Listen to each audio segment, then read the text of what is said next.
Bagi seorang pemuda muslim tuh harus mempunyai sifat kepemimpinan atau sifat pemimpin. Ramadan sudah di abang pintu gitu. Iya. Kita perlu menyiapkan mental dan juga semangat kita dalam beribadah.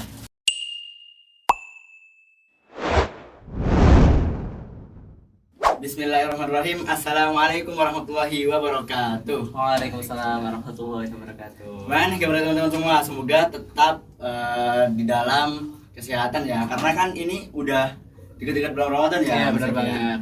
Karena untuk bulan Ramadan ini kita harus mempersiapkan dari jauh-jauh hari agar nanti di bulan Ramadannya kita bisa beribadah dengan maksimal. Setuju. Oke guys, balik lagi di episode podcast Ami pada hari ini. Untuk materi yang akan kita bahas nih di podcast kali ini ada beberapa sebenarnya Mas Aki. Karena kan yang marak-marak di belakang ini sangat banyak ya. Yang paling menonjol mungkin di beberapa hari ke depan bakal ada yang namanya bulan Ramadan. Oke. Dimana kita sebagai seorang muslim tuh pasti sudah menunggu-nunggu momen tersebut. Iya benar banget. Juga lagi di beberapa hari sebelum hari ini itu ada di Indonesia suatu peristiwa yang dimana kita sebagai seorang Indonesia juga menunggu-nunggu momen tersebut di waktu-waktu sebelumnya. Apa itu? Yaitu pesta demokrasi pemilihan umum gitu. Pemilihan pemimpin negara ini ya, Pet ya. Betul. Jadi mungkin pada podcast kali ini kita fokuskan di beberapa titik ya di bulan Ramadan dan pemimpin. Gimana sih pemimpin yang baik itu bagi seorang muslim gitu. Gimana sih kita menjadi seorang pemimpin yang baik gitu. Oke. Gitu, Mas. Oke, langsung saja kita kenalan dulu nih sama pembicara kita, sama pemateri kita yang ada di tempat ini. Oke, langsung saja. Gak usah berlama-lama, kita langsung kenalan dulu. Kita kenalan sama presiden pemimpin organisasi di SMA Taufik Hidayah, yaitu Presiden OSIS SMA Taufik Hidayah. Gimana Mas Aki kabarnya? Ya, alhamdulillah baik, Pet. Iya. Untuk kegiatan hari ini sibuk ya Mas ya? Ya, alhamdulillah tadi hari ini ada OSIS kebetulan ada ini sih, ada ngadain suatu program kerja kebetulan. Oh. Ya, siang tadi alhamdulillah kami habis ada rapat besar. Kemudian sore ini dilanjut ada kegiatan dalam dekapan ukhuwah dan meningkatkan ukhuwah para pengurus OSIS seperti itu. Sibuk sekali ya Mas ya. Tadi habis capek-capek bela diri, kungfu, pramuka, kemudian dilanjut sama apa RPHL ya Mas ya? Iya, RPHL. Kemudian sore ini ada DDU dalam Masya dekapan Allah. ukhuwah, benar banget. Memang udah nggak diragukan lagi SMA Taufik Hidayah tuh terkenal dengan kesibukannya ya teman-teman. Soalnya seperti kata OSIS kita, nggak ada waktu renggang untuk berleha-leha gitu. Pasti ada kesibukan.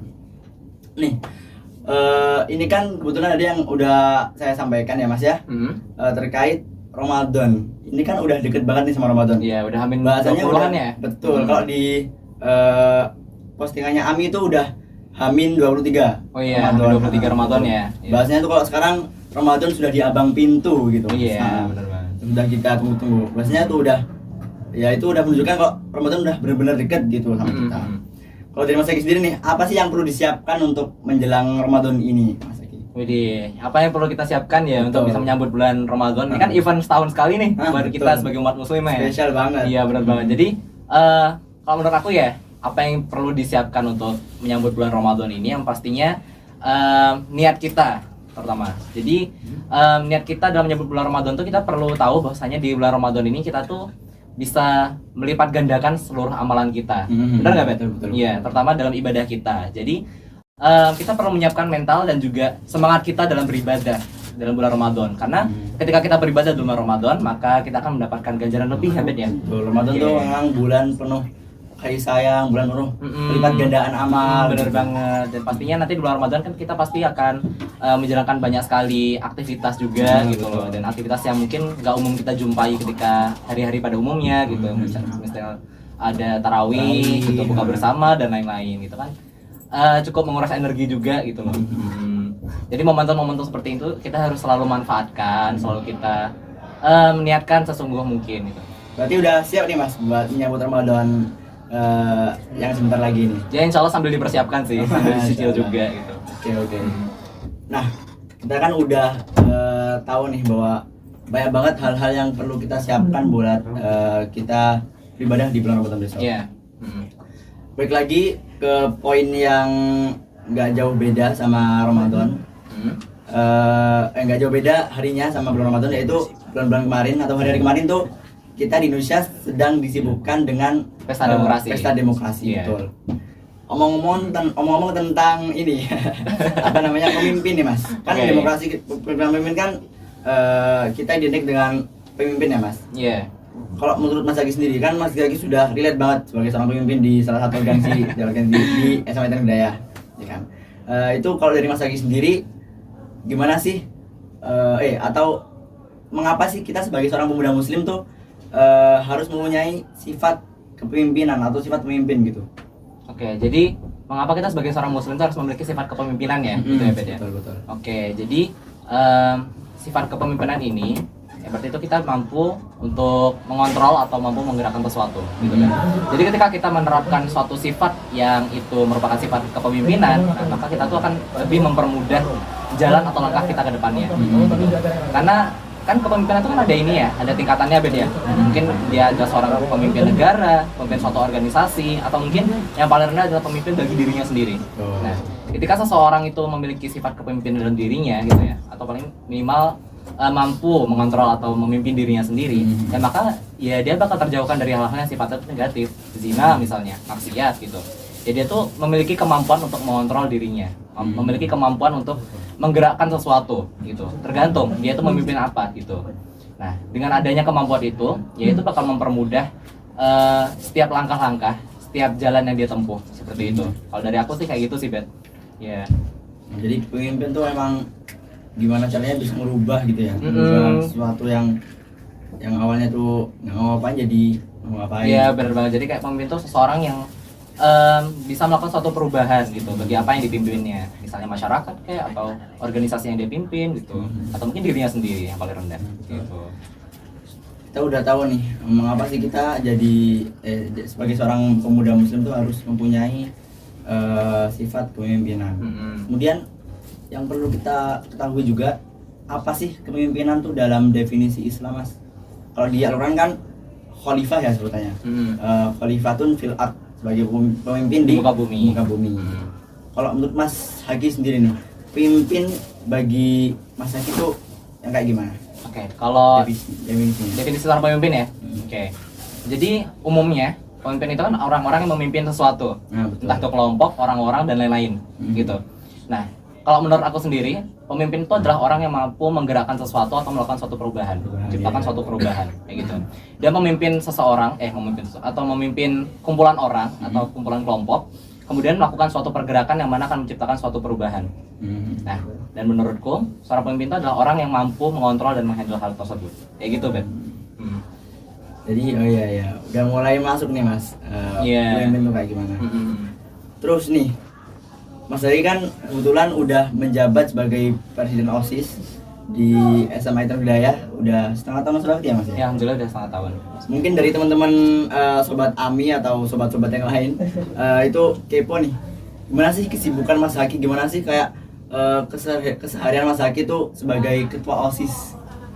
Jadi Mas Haki sendiri mungkin kesibukan dari bangun tidur sampai tidur lagi tuh gimana Mas? Sibuk banget gitu, sibuk apa sih emang ketua OSIS kita gitu? Gimana Mas? Oke, jadi kalau sebagai seorang pengurus OSIS ya, Betul. ya apalagi kita mungkin juga relate sama Uber karena kita sama-sama berkecimpung di dunia organisasi juga mungkin ya. Jadi ya keseharian mungkin nggak ada yang benar-benar spesial kecuali ya kegiatan-kegiatan yang ada di organisasi gitu loh. Jadi kayak mungkin keseharian kita sebagai mungkin anak Wisma ya, dia semacam mungkin kurang lebih sama gitu. Ya ada halako, ada kayak gitu-gitulah dan lain-lain. Nah, cuman mungkin yang menjadi poin yang berbeda mungkin ya, ya kita di sini jadi sering aktif dalam berkomunikasi dengan teman-teman sama-sama OSIS gitu loh. Jadi kayak jadi lebih apa namanya, ada apa istilahnya ya, jadi kayak banyak kegiatan yang mengharuskan kita harus menyibukkan diri dengan OSIS gitu, entah itu melalui diskusi di grup WhatsApp misalnya, atau enggak ada kegiatan rapat di sore hari gitu. Nah, jadi memang kegiatan-kegiatan itu memang lebih disibukkan kepada diskusi-diskusi, komunikasi-komunikasi dengan teman-teman pengurus OSIS gitu. entah itu melalui grup WhatsApp secara online atau enggak secara langsung melalui rapat perdana, rapat fiksasi dan lain-lain kayak gitu. Kalau betul berarti setiap hari itu mesti ada kayak WhatsApp yang masuk gitu ya mas? Iya, jadi kayak tiap hari itu juga ada diskusi yang berjalan gitulah istilahnya. Dan tiap hari di hari masuk sekolah di pekan weekday ya, di weekday ini juga alhamdulillah sudah ada jadwal rapatnya tersendiri juga gitu. Jadi ya, jadi memang cukup disibukkan dengan rapat-rapat juga gitu. Masya Allah. Kita kan ini nih mau kenal lebih dekat nih dengan Mas Haki.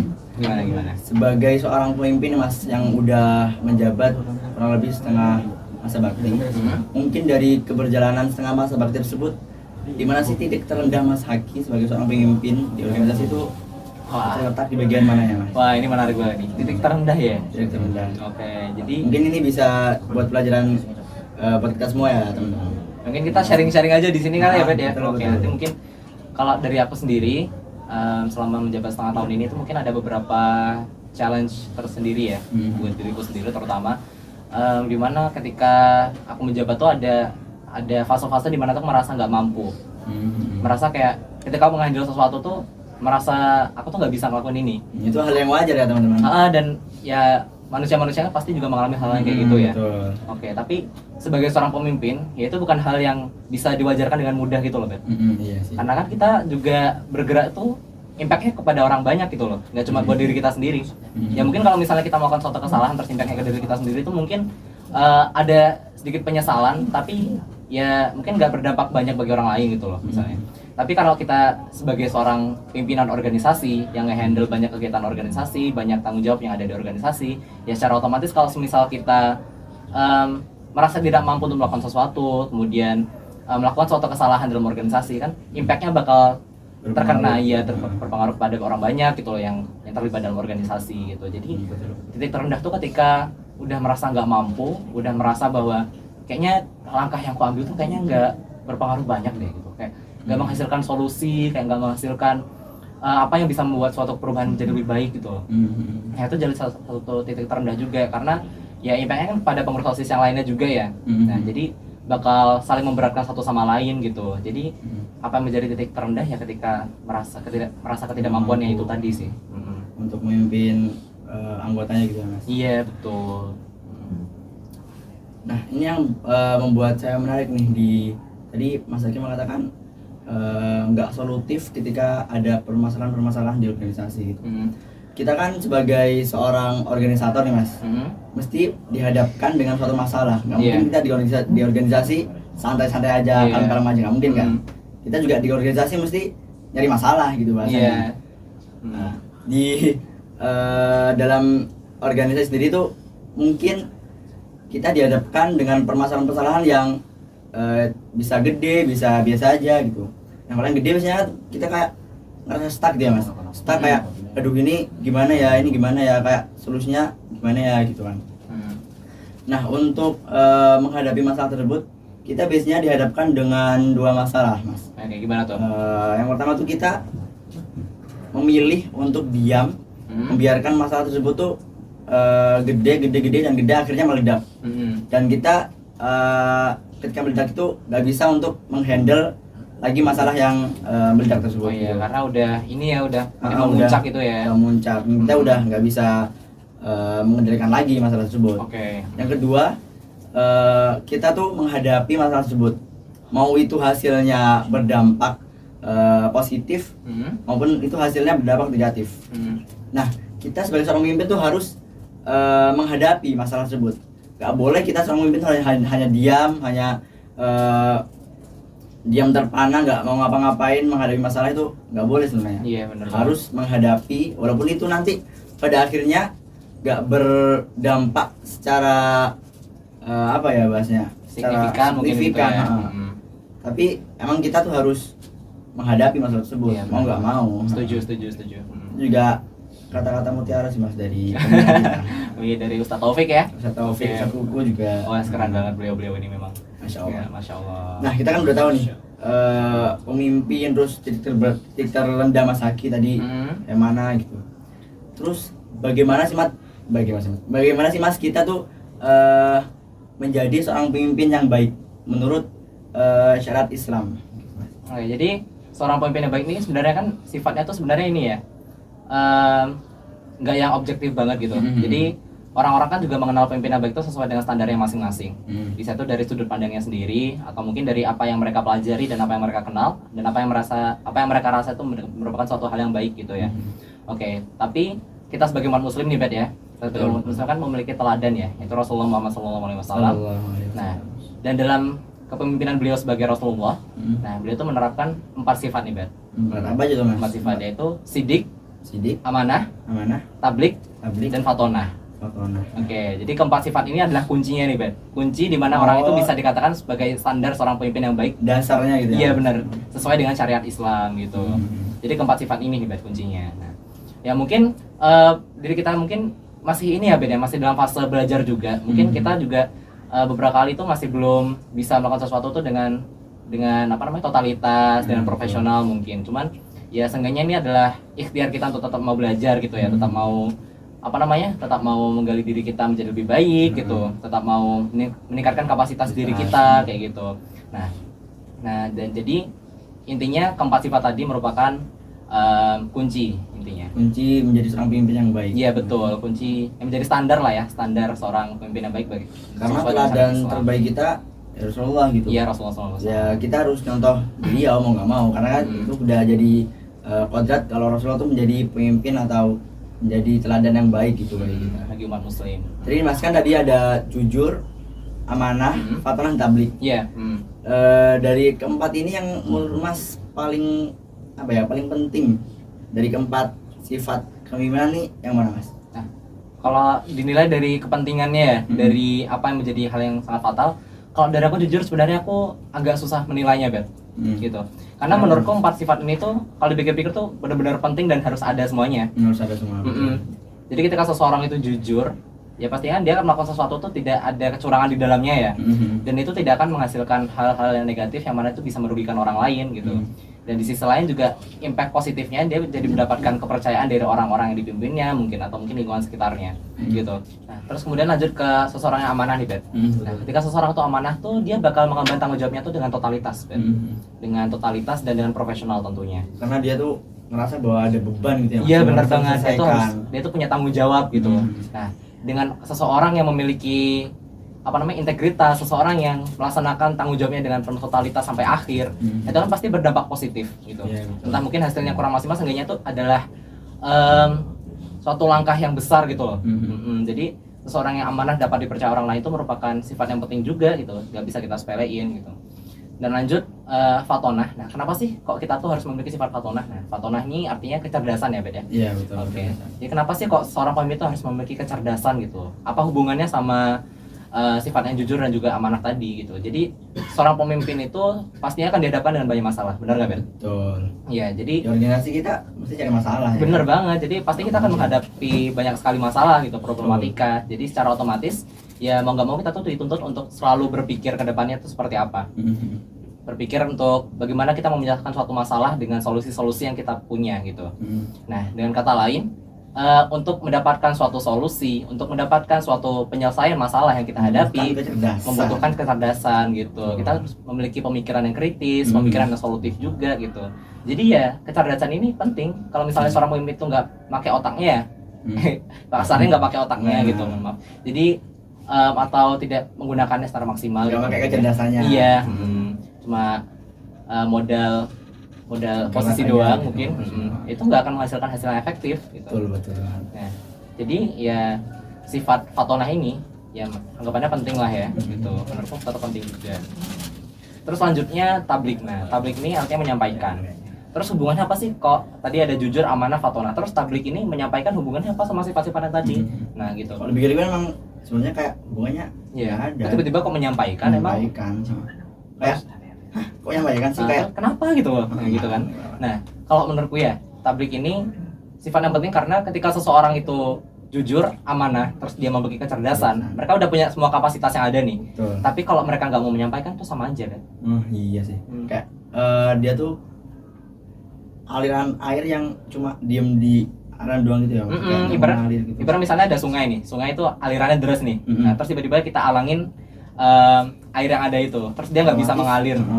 Bermanfaatannya nggak berjalan gitu loh. Jadi seseorang yang memiliki kemampuan berkomunikasi yang baik, seseorang yang dapat berinteraksi dengan orang lain dengan efektif, ya itu bakal menghasilkan suatu hasil yang efektif juga gitu loh. Betul. Ketika seseorang tuh memiliki suatu gagasan misalnya atau suatu ide yang ingin ia ungkapkan sebenarnya, tapi ketika dia tidak memiliki kemampuan berkomunikasi yang baik, ketika dia tidak mau menyampaikan apa yang menjadi gagasannya, ya kan percuma aja. Iya. Ya, kita hidup di dunia ini kan juga pasti emang kita punya telepati. Kan kita juga nggak semuanya itu langsung memahami seseorang dengan instan juga kan, dengan cara berkomunikasi kita bisa memahami orang lain gitu. Nah, jadi sifat tablik ini memang bukan hal yang sepele karena ya kalau kita nggak menyampaikan ya bakal seperti apa gitu loh. Hal simpel aja deh, misal kalau kita lagi lapar, waktu anggap aja kita seorang anak kecil lagi lapar, terus kita kalau misalnya nggak bilang kalau kita lapar ke orang tua kita, ya orang tua kita apakah mereka bakal tahu kita akan lapar? Kecuali kalau mereka nanya kita, kamu lapar nggak gitu. Ya kalau misalnya kita nggak berkomunikasi kan, ya mana ada tahu. Mana ada yang tahu gitu loh. Jadi ya itu tadi salah satu contoh simpelnya aja ya, salah satu contoh kecil aja. Ya pokoknya sifat tablik ini atau menyampaikan ini adalah satu hal yang penting juga gitu loh, Ben. Karena penting juga. Sebenarnya saya juga agak risih Mas dengan kayak tablik. Hubungannya tablik dengan kepemimpinan itu apa gitu. Namun setelah dijelaskan oleh Mas Hagi sendiri, alhamdulillah sudah mulai masuk nih penjelasan-penjelasan yang menjelaskan bahwa tablik itu emang begitu penting. Omongan itu emang penting sebenarnya Mas di dalam kepemimpinan.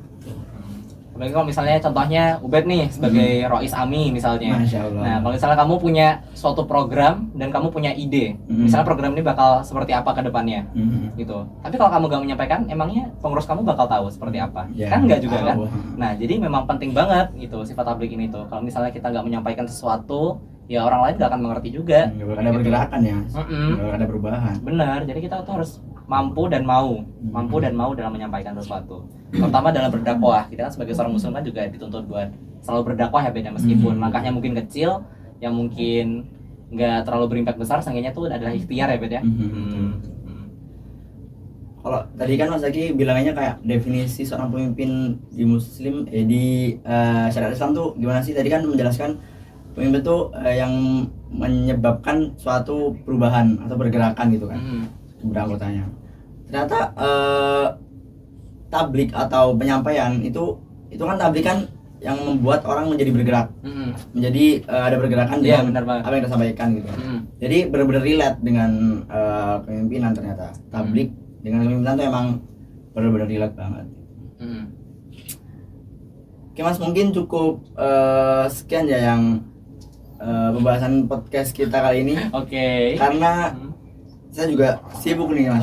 Aduh. Ya, ada beberapa hal yang harus kita laksanakan. Oke. Buat sobat-sobat Ami melihat Rois kalian juga disibukkan dengan program-program kerja. Harapannya kalian juga melaksanakan semua program-program kerja dengan ikhlas, dengan penuh totalitas juga. Karena di sini kita di organisasi itu juga geraknya bareng-bareng ya, Bed ya. Ibarat kita naik suatu perahu dan kita ingin menuju ke suatu pulau yang jauh misalnya. Nah, kalau misalnya dari awak kapalnya sendiri nggak mendukung nahkoda atau kaptennya untuk bisa mencapai pulau tersebut gitu, ya mungkin perjalanannya bakal terhambat gitu loh, bakal ada banyak gangguan di jalan. Dan aku sendiri di OSIS juga pastinya kayak gitu juga, ada tantangannya gitu. Dan Ubed sendiri sebagai Rois Amin juga punya tantangannya tersendiri, challenge-nya tersendiri gitu Ubed ya. Mungkin dari Mas Egi sendiri nih, kan udah deket banget sama Ramadan. Oke. Tadi kan Ramadan udah di abang pintu. Wah. Kameranya nggak kuat lagi. Oke, deket di ambang Ramadan. 1, 2, 3. Tadi kan juga disampaikan kan Ramadan itu udah di abang pintu gitu Mas. Benar. Mungkin Mas Egi punya kayak nasihat atau apa yang disampaikan buat teman-teman sekalian, sobat-sobat Ami atau sobat-sobat yang lain, agar Ramadan yang akan datang ini jadi maksimal gitu, Mas. Mungkin ada amalan-amalan apa yang bisa disampaikan.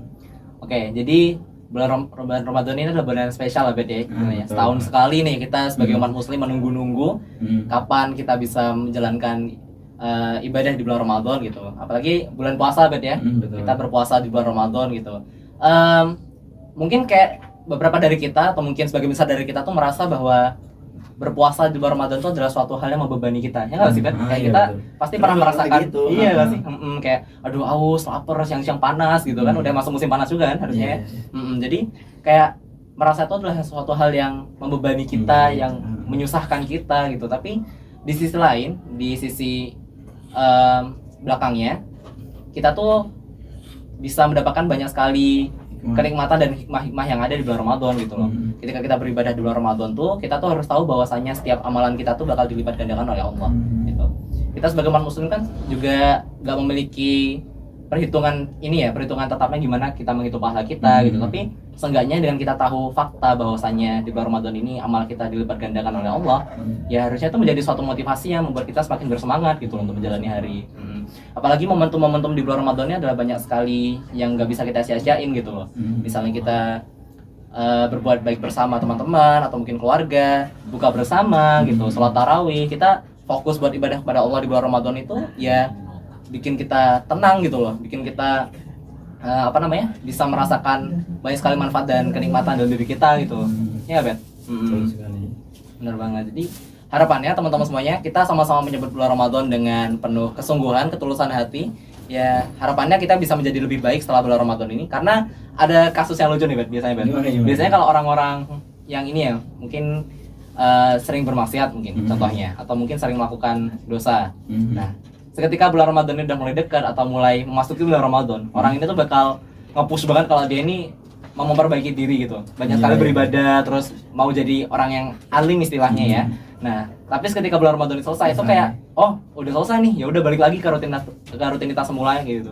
Oh, jadi itu buat orang yang menganggap Ramadan itu beban berarti ya Mas? Iya, kayak seolah-olah setelah Ramadan tuh kayak bebannya hilang gitu. Iya, kadang juga event Ramadan ini juga cuma dijadiin ini aja, ajang buat buat riak gitu.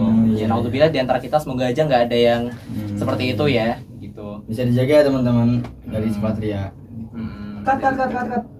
Aduh, kameranya nggak kuat terus. Tadi. Oke, 3 menit lagi ya. 3 menit lagi boleh closing. 1, 2, 3. Nah, kita udah tahu nih kayak tadi udah kita bicarain Ramadan, kepemimpinan gitu. Bukan yang terakhir nih Mas, akhirnya terakhir gitu. Nah, kita kan tadi udah bicarain Mas panjang-panjang Ramadan lah, kepemimpinan itu gimana gitu. Mungkin yang terakhir Mas, yang terakhir nih. Mungkin dari Mas Haki sendiri bisa memberikan closing statement buat podcast AMI kali ini, yang dimana sudah mendekati Ramadan juga ya Mas. Mungkin bisa memberikan closing statementnya yang agak nyambung-nyambung dikit dengan Ramadan. Oke, buat sobat-sobat AMI nih ya. Oke. Ya cuma buat sobat AMI doang. Ini kan buat semuanya ya, buat semuanya ya. Oke. Seluruh Indonesia bahkan. Wah, jadi teman-teman semuanya sudah dekat sekali kita dengan bulan Ramadan ya, udah H-23 ya Bet ya. Tuh. Oke, buat dari hari ini itu ulangannya. Jadi mari kita sama-sama buat luruskan niat, luruskan hati juga buat menyambut bulan Ramadan, karena kita harus tahu bahwasanya amalan kita tuh bakal ada nilai plusnya lagi di bulan Ramadan gitu loh. Jadi nggak cuma sekedar oh kita puasa capek-capek doang gitu, cuma dapat paling cuma momentum bersama keluarga dan teman-teman dan lain. Enggak sebenarnya teman-teman. Jadi kayak di bulan Ramadan tuh ada banyak sekali hal-hal yang bisa kita dapatkan tapi nggak bisa kita rasakan secara langsung mungkin. Ya, tapi itu bakal masuk ke penilaian Allah Subhanahu wa taala dan itu wallahu alam, hanya Allah yang tahu gitu loh. Nah, jadi harapannya di bulan Ramadan ini jadi event besar bagi kita sebagai umat muslim tuh untuk kita rayakan, untuk kita fokus beribadah pada Allah gitu. Buat yang suka mengaji hafalan itu bisa banget ditingkatin hafalannya di bulan Ramadan, karena ini kesempatan yang nggak bisa kita dapatin tiap hari ya Bet ya. Betul. Jadi nggak cuma kita capek-capek puasa doang, kita paling cuma eventnya cuma bukber doang gitu, atau mungkin tarawih yang bikin capek malam-malam gitu. Enggak, jadi ada banyak sekali. Setahun sekali kapan lagi loh. Mungkin kita ngerasain ada beberapa hal yang mungkin membebani kita atau menyiksa kita, cuman ambil sisi positifnya lah guys. Kita tahu banyak hal yang mungkin tidak kita rasakan secara langsung, tapi sebenarnya itu bakal berdampak mungkin kita di akhirat nanti, jadi amalan-amalan kita yang bakal membantu kita masuk ke surganya Allah ya kan. Ya mungkin kalau dari aku buat sebagai penutup kata ya Bet ya. Betul. Oke, jangan lupa teman-teman semuanya selalu nikmati podcast AMI. Kalian bisa kunjungin TikToknya AMI SMTNH atau mungkin Instagram AMI SMTNH, dan YouTube-nya juga ada Bet ya. Ada. Oh ya, nonton ini AMI, juga disiarkan di YouTube juga di AMI SMTNH. Dan juga teman-teman semuanya buat mantengin program-program OSIS yang ada juga di SMA Nur Hidayah, teman-teman juga bisa follow Instagram OSIS_SMITNH. Nah, bisa. Kita di SMITNH kan bareng-bareng ya Mas. Bareng-bareng. Kita nggak ada musuhan, kita semua berteman. Saling memenuhi gitu ya Bet ya. Memenuhi, Saling betul. melakukan jobnya masing-masing gitu. Kalau OSIS ada YouTube-nya nggak Mas? Bisa tuh di-share. Wah, OSIS sekarang masih belum ada YouTube-nya belum. Ben. Berarti masih Media di sosial masih di Instagram. Masih Oh aktifnya. iya. Mm. Betul, betul. Mm. Nah, kita sudah akhirnya sudah mendengarkan closing statement dari pembicara kita hari ini, podcast kali ini. Diharapkan buat teman-teman sekalian itu terus meningkatkan semangatnya, terus meningkatkan amal ibadahnya untuk menyambut bulan Ramadan ini. Terus berjihad, terus berkarya, terus berjihad di dalam takwa, Allahu Akbar. Masya Allah. Dan terus untuk menyiapkan diri kita di bulan Ramadan ini. Benar banget. Mungkin cukup sekian podcast pada kesempatan kali ini. Jangan lupa buat teman-teman sekalian pantengin terus podcast kita untuk kedepannya. Ya, subscribe ya. Insya Allah bakal ada lagi podcast gitu. Jadi standby dulu di YouTube-nya Ami gitu.